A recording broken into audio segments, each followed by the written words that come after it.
Lucky స్పిరిచువల్స్కు స్వాగతం, మీ భక్తి మరియు ఆధ్యాత్మిక ఛానల్. మనలో చాలామందికి జీవితంలో కొన్ని సమస్యలు ఎదురవుతూ ఉంటాయి కదా. కొన్ని అయితే ఎంత ప్రయత్నించినా సరే అస్సలు వదిలిపెట్టవు. అది ఉద్యోగానికి సంబంధించి కావచ్చు, ఆరోగ్యపరంగా కావచ్చు, లేదా ఏళ్ల తరబడి ముందుకు సాగని ఏదైనా ఒక పని కావచ్చు. మరి ఇలాంటి మొండి సమస్యలతో సతమతమయ్యేవారి కోసమే ఈ ప్రత్యేకమైన విశ్లేషణ. ఇలాంటి చాలా క్లిష్టమైన పరిస్థితుల నుండి బయటపడటానికి దత్త సంప్రదాయంలో ఒక అద్భుతమైన, అత్యంత శక్తివంతమైన ఆధ్యాత్మిక సాధన ఉంది. అదే దత్త ప్రదక్షిణం. మరి దీని వెనక ఉన్న శక్తి ఏంటో, దీన్ని ఎలా ఆచరించాలో ఇప్పుడు వివరంగా చూద్దాం. అసలు దత్త ప్రదక్షిణం అంటే ఏంటి? చాలామంది అనుకున్నట్టు ఇది కేవలం ఒక పూజ మాత్రమే కాదు. ఇది ఒక తీవ్రమైన సాధన. ఇందులో శారీరకంగా ప్రదక్షిణలుంటాయి, సాష్టాంగ నమస్కారాలుంటాయి, అలాగే మంత్రపఠనం కూడా ఉంటుంది. ఈ మూడింటి కలయికకే ఈ సాధన. దీని ముఖ్య ఉద్దేశం ఒక్కటే: కోరుకున్న పనులు సాధ్యమైనంత తక్కువ సమయంలో జరగడం. మన ఋషులు ఎంత గొప్పవాళ్ళో చూడండి. వాళ్ళు మనకు సూర్యనమస్కారాల లాంటి పద్ధతులు ఇచ్చారు. ఇవి ఒకేసారి శరీరానికి వ్యాయామంలా పనిచేస్తాయి. అదే సమయంలో మంత్రశక్తితో ఆధ్యాత్మికంగా కూడా మనల్ని ఉన్నతికి తీసుకెళ్తాయి. దత్త ప్రదక్షిణం కూడా సరిగ్గా అలాంటి ఒక అద్భుతమైన ప్రక్రియే. అయితే ఈ సాధన గురించి పూర్తిగా తెలుసుకునే ముందు ఒక చాలా ముఖ్యమైన హెచ్చరిక. ఇది కేవలం మానసికంగా చేసే జపం కాదు. ఇందులో శారీరక శ్రమ కూడా చాలా ఎక్కువగా ఉంటుంది. ఆ విషయాన్ని అర్థం చేసుకోవడం చాలా అవసరం. ఒక్క మాటలో చెప్పాలంటే, ఈ సాధనలో భాగంగా చేసే నమస్కారాలు సుమారుగా 100 పుషప్స్ చేసినంత శ్రమతో సమానం. అందుకే శారీరకంగా అంత బలం లేనివాళ్లు, ఆరోగ్య సమస్యలున్నవాళ్లు, ముఖ్యంగా వయసు పైబడినవాళ్లు దీనికి దూరంగా ఉండటమే మంచిది.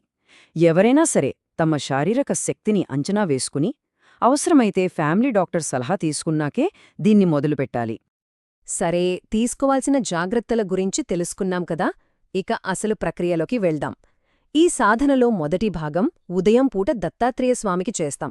ఆ పద్ధతేంటో స్టెప్ బై స్టెప్ చూద్దాం. దీనికి ముందుగా గురువారంలాంటి ఒక మంచి రోజుని ఎంచుకోవాలి. పూజ చేసే స్థలాన్ని శుభ్రం చేసుకుని, పసుపు రాసిన పీటమీద బియ్యపు పిండితో అష్టదళ పద్మం అంటే 8 రేకుల పద్మం వెయ్యాలి. దానిమీద దత్తాత్రేయస్వామి విగ్రహాన్ని గాని ఫోటోను గాని పెట్టి మామూలుగా ధూపం, దీపం, నైవేద్యంతో పూజ చేసుకోవాలి. ఇక్కడ 2 నియమాలు చాలా అంటే చాలా ముఖ్యం. మొదటిది, మనం మొదలుపెట్టినప్పట్నుంచి సాధన పూర్తయ్యే వరకు దీపం కొండెక్కకుండా చూసుకోవాలి. ఇక రెండవది, ఈ ప్రక్రియ చేస్తున్నంతసేపు పూర్తి మౌనంగా ఉండాలి. ఒక్క మాట కూడా మాట్లాడకూడదు. ఎందుకంటే మాట్లాడితే అప్పటిదాకా చేసిన సాధన ఫలమంతా ఎవరితో అయితే మాట్లాడతామో వాళ్లటి వెళ్ళిపోతోందని శాస్త్రం చెబుతోంది. ఉదయం పూట చేసే ఈ సాధన ఎంత పెద్దదో తెలిస్తే ఆశ్చర్యపోతారు. ఇందులో మొత్తం 16 మంత్రాలుంటాయి.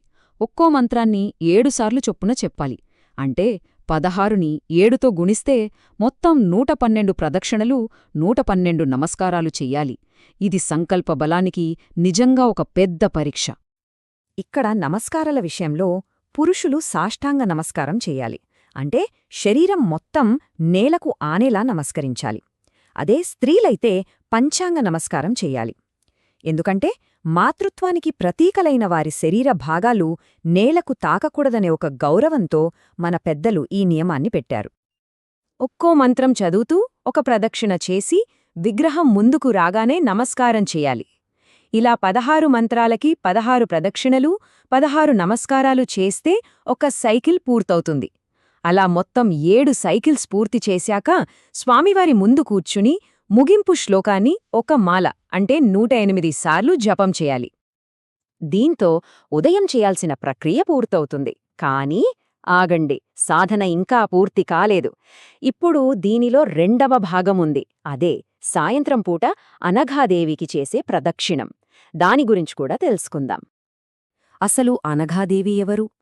ఆంజనేయస్వామివారి శక్తిస్వరూపం సువర్చలాదేవి ఎలాగో దత్తాత్రేయస్వామివారి శక్తిస్వరూపమే అనఘాదేవి. కాబట్టి ఈ సాధన సంపూర్ణమవ్వాలంటే స్వామితో పాటు అమ్మవారిని కూడా తప్పకుండా పూజించాలి.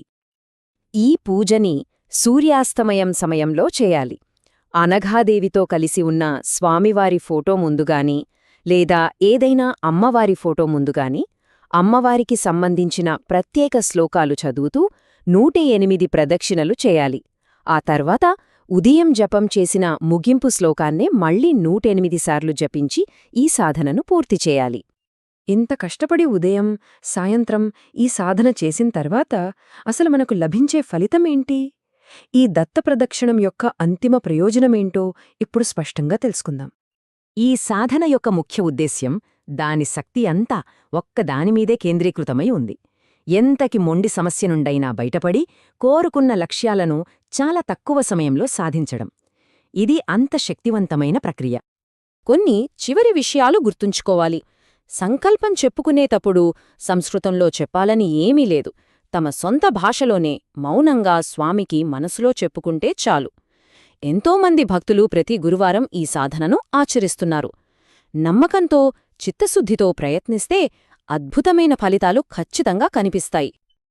ఒక్కసారి ఆలోచించండి, ఎంత శ్రమతో, ఎంత శ్రద్ధతో చేసే ఈ ఆధ్యాత్మిక క్రమశిక్షణ ఒకరి జీవితంలో ఎంతటి అద్భుతమైన, సానుకూలమైన మార్పును తీసుకురాగలదో కదా?